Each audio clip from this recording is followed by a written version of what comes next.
नमस्कार, आप देख रहे हैं सी न्यूज भारत। मैं हूं आपके साथ आकांक्षा यादव। वक्त का न्यूज आर का रुक करेंगे खबर की तरफ। राष्ट्रीय धर्म में संस्कृति व पर्यावरण संरक्षण के लिए जन जागरण को लेकर के राष्ट्रीय धर्म विजय यात्रा के तहत 12 ज्योतिर्लिंग की पद यात्रा निकाली गई, जहां श्री नित्यानंद आश्रम के गुरुदेव 1008 राजानंद महाप्रभु के शिष्य नर्मदानंद बाप जी 11,500 किलोमीटर की पद यात्रा बुधवार को कोद पहुंची है, जहां नगर की वृंदावन कॉलोनी से यात्रा का प्रवेश हुआ।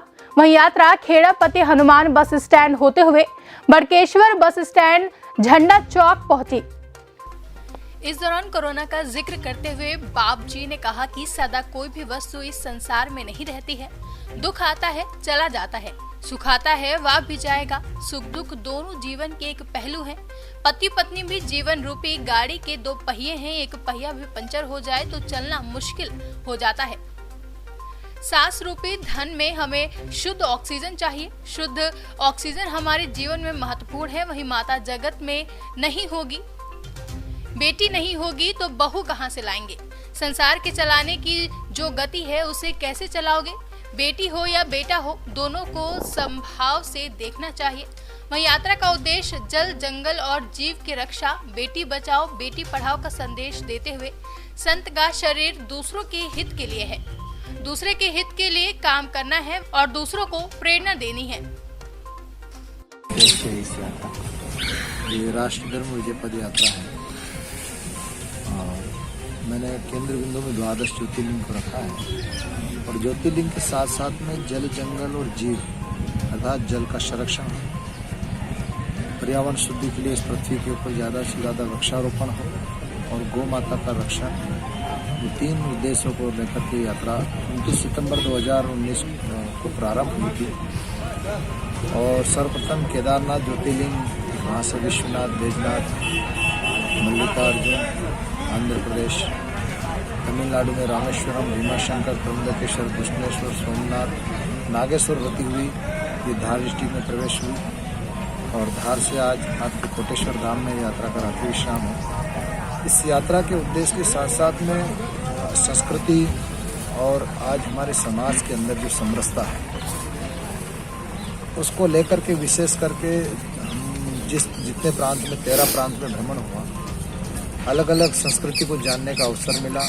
अनेक प्रकार की जो हमारी संस्कृति के साथ साथ में 38 प्रकार की गौ वंश हमारे इस भारतवर्ष में है, तो सभी गौओं को दर्शन करने का भी सौभाग्य प्राप्त हुआ और वो विशेष हमारी गौ माता है वो राष्ट्रीय गौ माता घोषित हो। इस उद्देश्य को लेकर के पर्यावरण शुद्धि के लिए ज़्यादा से ज़्यादा लोग आगे आएँ और इस पृथ्वी के ऊपर वृक्षारोपण होगा। बात कोरोना जैसी महामारी है तो जंगल में रहने वाले लोगों को कोरोना नहीं होने का कारण यही है कि वहाँ शुद्ध ऑक्सीजन मिलती है और ऑक्सीजन के द्वारा लोग अपना जीवन सही ढंग से जो दिनचर्या है उसकी मेहनत करने वाले लोगों को कम से कम बीमारियां होती है इस राष्ट्र के अंदर। तो पूरे देश के अंदर सभी लोग स्वावलंबी बने, स्वयं सेवक बने और अपना कार्य स्वयं यदि करेंगे तो निश्चित ही एक दिन भारत में हरित क्रांति जैसी क्रांति आएगी और सभी लोग मिलकर के गौ माता का हम रक्षण करेंगे। पर्यावरण शुद्धि के लिए वृक्षारोपण होगा और नदियों का हम संरक्षण। महाराज जी, समापन कब होगा इसका? ये राष्ट्रीय धर्म विजय पद यात्रा यहाँ से ओंकारेश्वर ज्योतिर्लिंग जाएगी। जब महाकाल 4 तारीख को महाकाल में इसका भगवान 11वां ज्योतिर्लिंग का अभिषेक है और वहाँ से 27 जनवरी 2021 को ओंकारेश्वर की पावन भूमि पर भारतवर्ष के सभी संतों के सानिध्य में और अनेक राष्ट्र प्रेमी लोगों का वहाँ समावेश होने जा रहा है। अतः भारतवर्ष के सभी लोग जो मातृभूमि से प्रेम करते हैं, विशेष करके आदिगुरु शंकराचार्य भगवान की तपोस्थली है। तो शंकराचार्य भगवान का जो एक राष्ट्र के अंदर जो उन्होंने अपने जीवन में सनातन धर्म को पुनः स्थापित किया, 8 साल की आयु में जब इस पृथ्वी पे उन्होंने आध्यात्म रूप में जगत में कदम रख करके और 8 साल में शंकराचार्य भगवान ने संन्यास लिया और संन्यास लेकर के संपूर्ण भारतवर्ष को सनातन धर्म से स्थापित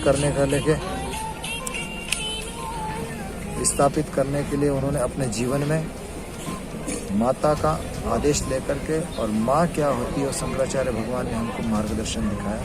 तो हम सभी लोग माँ से प्रेम करें, माता पिता की सेवा करें, यही उद्देश्य को लेकर राष्ट्र में जाए। जय हिंद, वंदे मातरम। बिहार से सी न्यूज संवाददाता नीलेश की रिपोर्ट। फिलहाल के लिए न्यूज आर में बस इतना ही। देश और दुनिया